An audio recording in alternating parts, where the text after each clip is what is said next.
So for now students it's a time कि अब हम लोग थोड़ी सी इम्प्लीमेंटेशन करके देख लें कि नेस्टेड फॉर लूप या नेस्टेड बेसिक लूप या nested while loop, generically speaking any kind of loop जब नेस्टेड होता है, यानी loop with in a loop हम जब यूज करते हैं तो उसका सिंटेक्स हमने देख लिया है। Now let's see the code. So जो स्क्रीन के ऊपर आपको भी कोड नजर आ रहा है, ये मैंने कोशिश की है कि हम लोग फॉर लूप के साथ यूज करें, यानी for within for loop. तो it is as applicable as for within while within for within basic loop and so on. So your focus should be the way it get executed. So the code is begin for we underscore outer loop counter in 1.2। मैंने variable declare नहीं किया, for loop में auto declare हो जाएगा और इसमें for the first time value आ जाएगी 1। Loop start हुआ, अगेन मैंने दूसरा फॉर का लूप स्टार्ट किया, for we underscore inner loop counter in 1.4।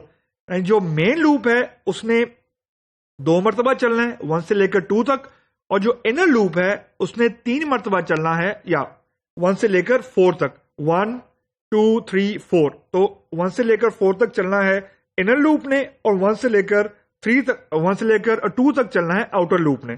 सो फिर डीबीएमएस हम डिस्प्ले करवा रहे हैं आउटर लूप काउंटर, उसकी value for the first time इसकी वैल्यू 1 होगी, inner loop counter for the first time इसकी वैल्यू 2 होगी। तो जैसे ही डीबीएमएस अंडरस्कोर आउटपुट की डिस्प्ले हो जाएगा, तो जब एंड लूप लिखा हुआ है, एंड लूप से पहले कंट्रोल वापस इनर फॉर लूप में आ जाएगा। तो outer v underscore outer loop counter की वैल्यू 1 ही है, लेकिन v underscore inner loop counter की वैल्यू अब 2 हो चुकी है, क्योंकि फॉर लूप ऑटोमेटिकली 1 का इंक्रीमेंट कर देता है। अगेन डीबीएमएस में आएगा तो आउटर लूप काउंटर जब डिस्प्ले होगा दैट विल रिमेन 1, और जो इनर लूप काउंटर की वैल्यू है that will be now change to 2, क्योंकि फर्स्ट टाइम इसकी वैल्यू 1 थी, इंक्रीमेंट हुआ एंड सो ऑन। अगेन जब एंड लूप आया, यानी फर्स्ट एंड लूप आया, यहां से कंट्रोल इनर फॉर लूप के बाद वापस किया और आई की वैल्यू अब हो गई है 3।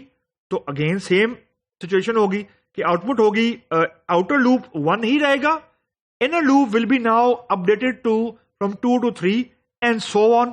तो आपको ये नजर आएगा कि आउटर लूप की एक वैल्यू के अगेंस्ट जो इनर लूप है वो पूरे का पूरा एग्जॉस्ट हुआ है, वो पूरे का पूरा एग्जीक्यूट हुआ है till the termination of inner loop. मतलब जैसे ही आई की वैल्यू 4 से ग्रेटर होगी और इनर लूप ब्रेक कर जाएगा, तो वैसे आउटर जो काउंटर है, यानी आउटर लूप काउंटर, वो अब 1 से 2 हो जाएगा और जो इनर लूप होगा वो रीस्टार्ट होगा। मतलब जैसे ही आउटर लूप काउंटर की वैल्यू 2 होगी, तो जो इनर फॉर लूप है वो दोबारा से स्टार्ट होगा और v underscore inner loop counter की वैल्यू दोबारा से 1 पे सेट हो जाएगी एंड सो ऑन।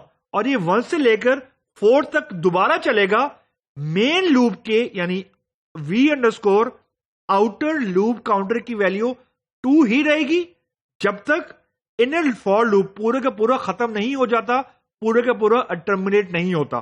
तो this is how a nested for loop get executed. So let us try to see and implement the code in the editor.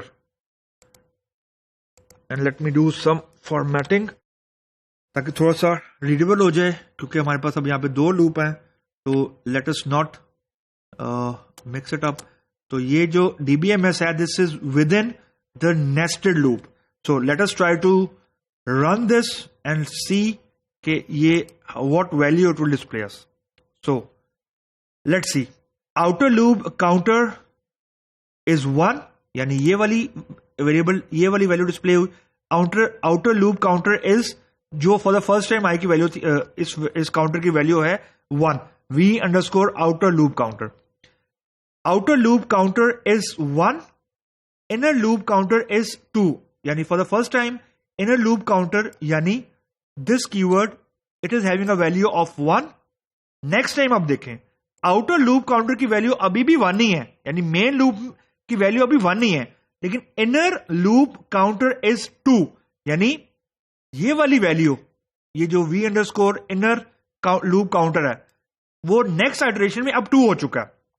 Third row देखें, third row के अंदर outer loop counter की value अभी भी 1 ही है, it is not change. Inner loop counter की value अब 2 से 3 हो चुकी है। आउटर लूप, अगली रो में देखें, outer loop counter is 1 and inner loop counter is 4, क्योंकि जिस हमने पहले डिस्कशन की थी कि जो फॉर का लूप है इट इंक्लूड बाउंड्री वैल्यू, यानी आई की वैल्यू या v underscore inner loop counter की वैल्यू जब तक 4 से लेस या इक्वल रहेगी ये लूप चलता रहेगा। तो ये जो इनर लूप काउंटर की वैल्यू है 4, जैसे 4 से ज्यादा होगी तो मेन लूप की अगली आइटरेशन आ जाएगी। अब देखें नेक्स्ट लाइन में, क्योंकि इनर लूप टर्मिनेट हो जाएगा जैसे ही इनर लूप काउंटर की वैल्यू 5 होगी, तो जैसे ही इनर काउंटर लूप की वैल्यू 5 होगी कंट्रोल वापस चला जाएगा मेन लूप के पास यहां पे, और इस v underscore outer loop counter की वैल्यू इंक्रीमेंट हो जाएगी फ्रॉम 1 to 2, जो हमें यहां पे डिस्प्ले नजर आ रहा है। आउटर लूप काउंटर इज 2 और इनर लूप काउंटर देखें रीस्टार्ट हो गया, दिस इज रीस्टार्टेड। तो यहां पे जो v underscore inner loop counter है वो दोबारा 1 से रीस्टार्ट हो गया, और ये इनर लूप उस वक्त तक वैसे ही चलेगा जैसे ये इसकी एक आइटरेशन के अगेंस्ट चला था। तो the moment inner loop is now exhausted, outer loop counter हो जाएगा अब 3, तो मेन लूप ही 3 पे ब्रेक कर रहा है एक्चुअली। तो जब मेन लूप ब्रेक कर जाएगा control will not come to the inner loop obviously. तो मैं इसको अगर फॉर एग्जांपल आउटर लूप की वैल्यू 2 से 5 कर देता हूं फॉर एग्जांपल, तो लेट्स सी इसकी एक वैल्यू के अगेंस्ट लूप ने क्या चलना है। तो now you can see there are multiple, यानी इसकी एक वैल्यू के अगेंस्ट इनर लूप की 4 आइटरेशन हुई है एंड सो ऑन।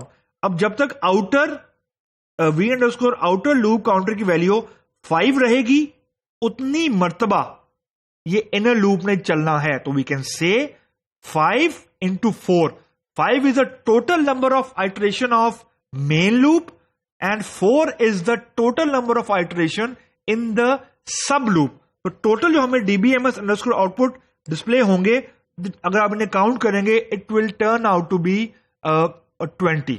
तो जब आई की वैल्यू या आउटर लूप काउंटर की वैल्यू 2 थी यानी 1.2, तो टोटल आइटरेशन हमने देखी थी यानी dbms की वैल्यू टोटल 8 मरतबा हमें नजर आई थी। तो 4 into 2 यानी अगर ये था तो टोटल 8 मरतबा dbms underscore output dot put underscore line execute हुआ था। And this prove our point के total number of iteration in nested loops यानी main loop plus sub loop is the multiplication of their individual number of iterations, not the addition of their individual number of iterations। और ये हमने यहां पे अभी इसको prove भी कर दिया।